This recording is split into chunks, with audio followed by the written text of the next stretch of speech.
नमस्कार, Haribhoomi news bulletin में आपका स्वागत है। अब नजर डालते हैं आज की प्रमुख हेडलाइंस पर।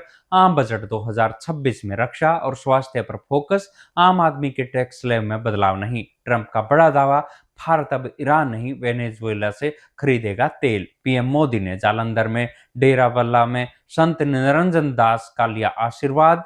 आदमपुर एयरपोर्ट अब श्री गुरु रविदास जी के नाम पर। चीनी फाइटर जेट्स बेचकर विदेशी कर्ज चुका रहा पाकिस्तान। एब्स्टीन फाइलों के खुलासे से वैश्विक सियासत में भूचाल। स्लोवाकिया में इस्तीफा, प्रिंस एंड्रयू पर बड़ा दबाव। अब खबरें विस्तार से।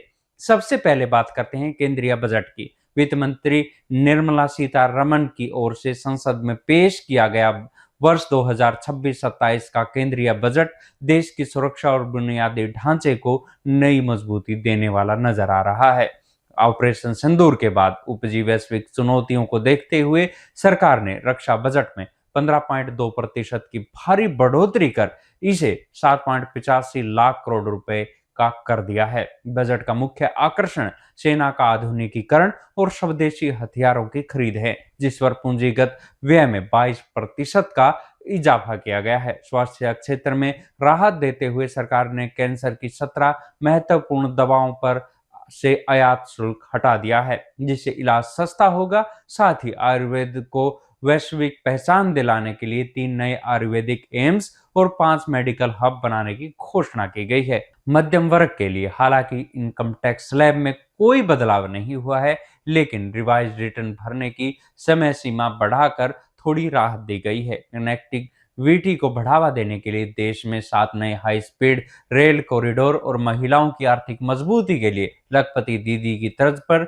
शिव मार्ट और जैसे कदम उठाए गए हैं। इसके अलावा हर जिले में लड़कियों के लिए हॉस्टल और टीयर 2 और टीयर 3 शहरों के विकास के लिए 12.2 लाख करोड़ का निवेश इस बजट में भविष्योन्मुख बना रहा है। अगली खबर अमेरिकी राष्ट्रपति डोनाल्ड ट्रंप की। ट्रंप ने चौंकाने वाला दावा करते हुए कहा कि भारत अब ईरान के स्थान पर वेनेजुएला से कच्चे तेल का आयात करेगा। वॉशिंगटन डीसी में पत्रकारों से चर्चा के दौरान ट्रंप ने स्पष्ट किया है कि इस संबंध में सौदा पहले ही तय किया जा चुका है और भारत ने वेनेजुएला से तेल खरीदने का मन बना लिया है। ट्रंप के अनुसार केवल भारत ही नहीं बल्कि चीन के लिए भी वेनेजुएला से तेल खरीदने के विकल्प खुले हैं।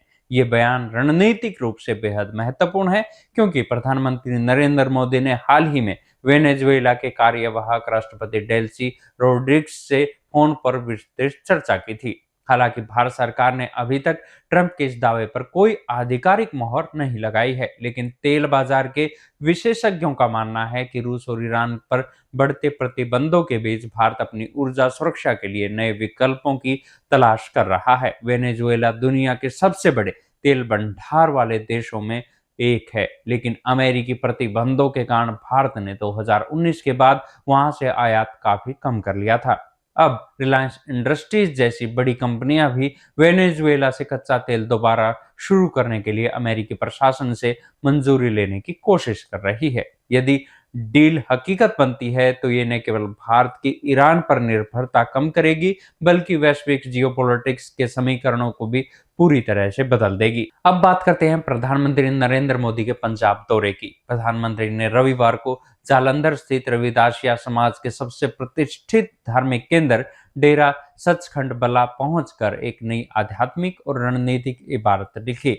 इस ऐतिहासिक दौरे के दौरान पीएम मोदी ने न केवल डेरा प्रमुख संत निरंजन दास के पैर छूकर आशीर्वाद लिया, बल्कि बंद कमरे में उनके साथ विशेष मुलाकात भी की। प्रधानमंत्री ने डेरे में आम श्रद्धालुओं की तरह पंगत में बैठकर लंगर छका, जो उनके सबका साथ सबका विकास के संदेश को मजबूती देता है। श्रद्धालुओं को संबोधित कर भावुक स्वर में प्रधानमंत्री ने कहा कि मेरा रिश्ता संत रविदास जी की जन्मभूमि काशी से है। आज पंजाब की इस पावन धरा को नमन करना मेरे लिए सौभाग्य की बात है। इस दौरे की सबसे बड़ी घोषणा आदमपुर एयरपोर्ट को लेकर रही। पीएम मोदी ने आधिकारिक तौर पर आदमपुर हवाई अड्डे का नाम बदलकर श्री गुरु रविदास जी महाराज एयरपोर्ट रखने का उद्घाटन किया। इसके साथ ही उन्होंने लुधियाना के हलवारा स्थित इंटरनेशनल एयरपोर्ट का भी वर्चुअल माध्यम से लोकार्पण किया। डेरा प्रबंधकों ने इस यात्रा पर हर्ष जताते हुए कहा कि इतिहास में पहली बार इस देश का कोई प्रधानमंत्री इस पवित्र स्थान पर उनके बीच पहुंचा है। ये दौरा न केवल धार्मिक दृष्टि से महत्वपूर्ण है,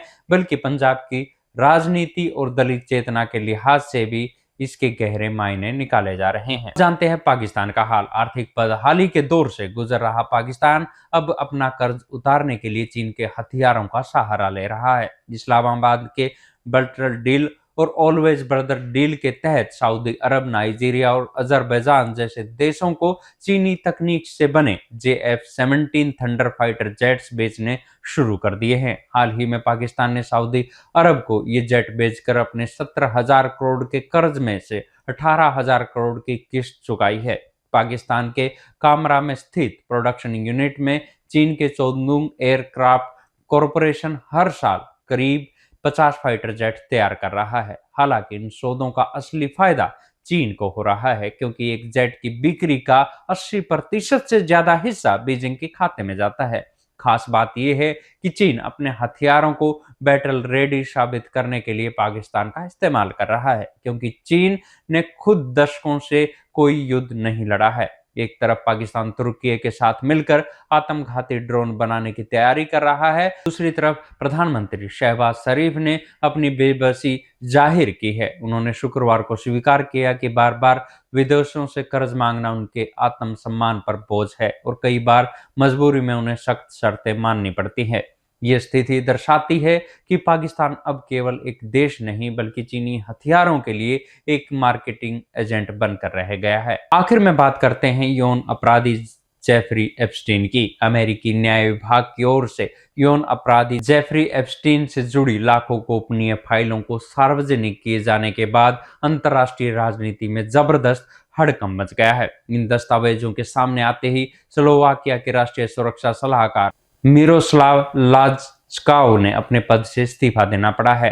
हालांकि उन पर सीधे तौर पर किसी अपराध का आरोप नहीं है, लेकिन एप्स्टीन के साथ उनके ईमेल संवाद और तस्वीरों के सार्वजनिक होने के बाद नैतिक आधार पर प्रधानमंत्री रॉबर्ट फीको ने उनका इस्तीफा स्वीकार कर लिया है। इन फाइलों ने ब्रिटेन के शाही परिवार की मुश्किलें भी बढ़ा दी है। प्रिंस एंड्रयू ने अमेरिकी जांचकर्ताओं के साथ सहयोग करने का दबाव एक बार फिर से चरम पर है। ब्रिटिश प्रधानमंत्री कीयर स्टारमर ने स्पष्ट संकेत दिए हैं कि एंड्रयू को एप्स्टीन की संदिग्ध गतिविधियों से जुड़ी हर जानकारी साझा करनी चाहिए। ताजा खुलासों में केवल राजनीतिज्ञ ही नहीं बल्कि दुनिया के सबसे रसूखदार अरबपतियों के नाम भी शामिल है। दस्तावेजों में बिल गेट्स, एलन मस्क और गूगल के सर्गेई ब्रिन जैसे दिग्गजों के साथ एप्स्टीन के संपर्कों का जिक्र है। वहीं अमेरिकी राष्ट्रपति डोनाल्ड ट्रंप ने इन फाइलों पर अपनी प्रतिक्रिया देते हुए दावा किया कि ये दस्तावेज उन्हें दोष मुक्त करते हैं। FBI की 2006 की चली आ रही जांच के ये रिकॉर्ड पुष्टि करते हैं कि एप्स्टीन के संबंध पूर्व राष्ट्रपति बिल क्लिंटन, इजराइल के पूर्व PM एहुद बाराक जैसे वैश्विक नेताओं से बेहद गहरे थे। 2019 में जेल में एप्स्टीन की आत्महत्या के बाद से फाइलें दफन थी, जिसका बाहर आना कई बड़े चेहरों के लिए खतरा बन गया है। ऐसी ही खबरों से जुड़े रहने के लिए देखते रहिए हरिभूमि टीवी। और अधिक खबरों को विस्तार से जानना है तो हरिभूमि अखबार पढ़ें या हरिभूमि की वेबसाइट पर जाएं।